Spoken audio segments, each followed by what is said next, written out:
जो Islamabad high court में आज हुआ, वो सुहेल अफरीदी साहब आए 9 बजे अदालत में। उन्होंने चीफ जस्टिस साहब को सलाम भी किया, लेकिन चीफ जस्टिस साहब ने कोई सलाम का जवाब नहीं दिया। 1 घंटे तक अफरीदी साहब मौजूद है।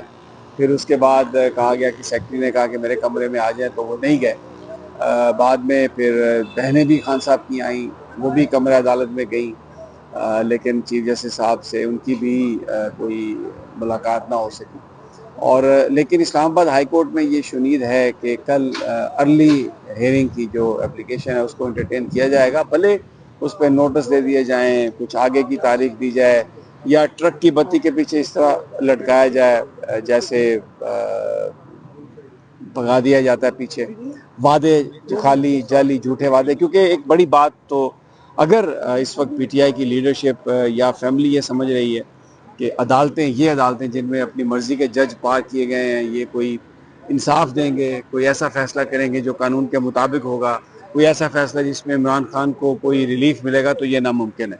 ये ना जजेस इसलिए यहाँ पे लाए गए, ना ये अदालतें इसलिए बनाई गई कि ये कोई इमरान खान साहब को रिलीफ दें। बिल्कुल जो इंडिपेंडेंट लोग हैं, जो मामला को देख रहे हैं, जिनमें मैं भी शामिल हूँ, कोई किसी तरह का इम्कान नहीं है कि यहाँ से कोई इमरान खान को रिलीफ मिलेगा। रिलीफ सिर्फ उसी सूरत में मिल सकता है जब बिहाइंड द सीन जो हैंडलर्स हैं उनकी तरफ से ये हदायतनामा आ जाए कि हाँ ठीक है, अब चीज़ें आगे चल रही हैं और इसको ठीक कर लो।